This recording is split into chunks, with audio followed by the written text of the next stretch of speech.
आज हम बात करेंगे भारत के एक ऐसे नायक की जिनकी सिर्फ 23 साल की उम्र में दी गई कुर्बानी आज भी हम सबके लिए एक मिसाल है। ये कहानी है शहीद भगत सिंह के जेल में बिताए उन आखिरी लेकिन सबसे अहम दिनों की। ये सिर्फ उनके एक्शन की कहानी नहीं बल्कि उन दमदार विचारों की कहानी है जिन्होंने उन्हें हमेशा के लिए अमर कर दिया। तो चलिए उनके इस सफर को और करीब से जानते हैं। तो ये कहानी शुरू होती है 8 अप्रैल 1929 से। जगह थी दिल्ली की सेंट्रल लेजिस्लेटिव असेंबली। तभी एक जोरदार धमाका होता है। लेकिन रुकिए, ये कोई आम हमला नहीं था। ये एक सोची समझी योजना थी जिसका मकसद एक ही था, बहरी हो चुकी ब्रिटिश हुकूमत को जगाना, उन तक आज़ादी की आवाज़ पहुंचाना। तो सवाल यह है कि आखिर ये बम फेंका ही क्यों गया था? देखिए, इसका मकसद किसी को जख्मी करना बिल्कुल नहीं था। ये तो एक तरह का एक अलार्म था उन लोगों के लिए जो देश में हो रहे अन्याय के खिलाफ उठती आवाजों को लगातार नजरअंदाज कर रहे थे। एक धमाका ताकि सोई हुई व्यवस्था की नींद खुले। और जानते हैं सबसे हैरान करने वाली बात क्या थी? बम फेंकने के बाद भगत सिंह और बटुकेश्वर दत्त वहां से भागे नहीं, उन्होंने खुद को गिरफ्तार होने दिया। ये सब उनके प्लान का हिस्सा था, क्योंकि वो जानते थे कि असली जंग अब अदालत के कटघरे में लड़ी जाएगी, जहां से उनके विचार पूरे देश तक पहुंचेंगे। और बस यहीं से शुरू होता है उनके संघर्ष का एक बिल्कुल नया चैप्टर। जेल की सलाखों के पीछे, जहां उनका सामना एक ऐसी लड़ाई से था जो शायद बाहर की लड़ाई से भी ज्यादा मुश्किल थी। ये लड़ाई थी इंसानी सम्मान और बुनियादी हक की लड़ाई।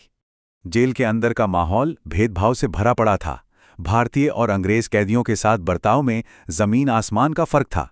जहां अंग्रेज कैदियों को अच्छा खाना, साफ कपड़े, हर तरह की सहूलियत मिलती थी, वहीं भारतीय कैदियों के हिस्से आता था खराब खाना, गंदे कपड़े और कदम कदम पर जिल्लत।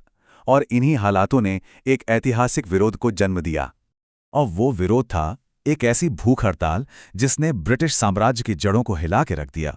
जेल के अंदर हो रहे इस अन्याय के खिलाफ ये एक मजबूत और पूरी तरह से अहिंसक जवाब था जो इतिहास में हमेशा के लिए दर्ज हो गया।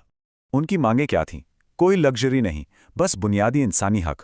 वो चाहते थे कि सभी कैदियों को बराबर का दर्जा मिले, चाहे वो भारतीय हों या अंग्रेज। साफ खाना और पहनने लायक कपड़े मिलें, और सबसे जरूरी पढ़ने के लिए किताबें और अखबार मिलें। ये लड़ाई सिर्फ पेट की नहीं थी, ये विचारों को जिंदा रखने की भी जंग थी। 63 दिन, 63 डेज, ये सिर्फ एक नंबर नहीं है, ये उस हिम्मत और इरादे की कहानी है। जरा सोचकर देखिए, 2 महीने से भी ज्यादा बिना अन्न के एक दाने के, सिर्फ अपने उसूलों के लिए, अपने आत्मसम्मान के लिए लड़ते रहना, ये किसी आम इंसान के बस की बात नहीं थी। लेकिन इस जबरदस्त संघर्ष की एक बहुत भारी कीमत चुकानी पड़ी। भूख हड़ताल के दौरान उनके एक साथी जतिन दास शहीद हो गए, और उनकी शहादत की खबर जैसे ही बाहर आई, पूरे देश में गुस्से और दर्द की एक लहर दौड़ गई। इस आंदोलन को और भी ताकत मिल गई। भगत सिंह का संघर्ष सिर्फ जिस्मानी नहीं था। अब बात करते हैं उनकी उस ताकत की जो उनकी कलम और उनके विचारों में थी। जेल की वो 4 दीवारी भी उनके दिमाग को कैद नहीं कर पाई। सलाखों के पीछे रहते हुए भी उनका पढ़ने और लिखने का जुनून कभी कम नहीं हुआ। सच तो यह है कि उन्होंने उस जेल को ही अपनी यूनिवर्सिटी बना लिया था। वो लगातार पढ़ते रहे, अपने विचार लिखते रहे और अपनी सोच को और भी मजबूत बनाते रहे। और इसी दौरान उन्होंने अपना वो मशहूर लेख लिखा, मैं नास्तिक क्यों हूं।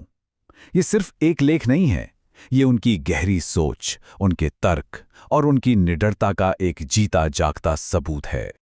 और अब हम पहुंचते हैं इस कहानी के उस आखिरी पड़ाव पर, वो फैसला और वो बलिदान जिसने सब कुछ बदल दिया। तो देखिए इस सफर कैसे आगे बढ़ा। अप्रैल 1929 में असेंबली में धमाका हुआ, फिर लंबा मुकदमा चला और अक्टूबर 1930 में भगत सिंह, राजगुरु और सुखदेव को फांसी की सजा सुनाई गई। और फिर आई वो तारीख 23 मार्च 1931, जब लाहौर सेंट्रल जेल में भारत के इन 3 वीरों ने हंसते हंसते देश के लिए अपनी जान दे दी। और पता है उस आखिरी पल में भी क्या चीज थी जो सबसे अलग थी? उनके चेहरे पर डर का जरा भी निशान नहीं था, बस एक शांत मुस्कान थी। एक ऐसी मुस्कान जो कह रही थी कि ये अंत नहीं, एक नई शुरुआत है, कि उनका बलिदान बेकार नहीं जाएगा। फांसी के तख्ते की तरफ बढ़ते हुए भी उनके लबों पर सिर्फ एक ही नारा था, इंकलाब जिंदाबाद। वो आवाज जो उस दिन लाहौर जेल में गूंजी थी, आज भी हमारे दिलों में गूंजती है और हमेशा गूंजती रहेगी। तो आखिर भगत सिंह की ये कहानी हमें सिखाती क्या है? सबसे पहली बात, अपने हक और सम्मान के लिए आवाज उठाना कितना जरूरी है। दूसरी बात, सच्ची देशभक्ति का मतलब है अपने उसूलों से कभी समझौता ना करना, चाहे जो भी हो जाए। और सबसे बड़ी सीख कि देश और अपने आदर्शों के लिए दिया गया बलिदान कभी नहीं मरता। तो आखिर में एक सवाल सोचना जरूरी है, कैसे कोई एक इंसान अपनी कुर्बानी देकर एक विचार को हमेशा हमेशा के लिए जिंदा कर जाता है? भगत सिंह का जीवन, उनकी शहादत शायद इसी सवाल का सबसे शक्तिशाली जवाब है। एक ऐसी विरासत जो हमें हमेशा प्रेरणा देती रहेगी।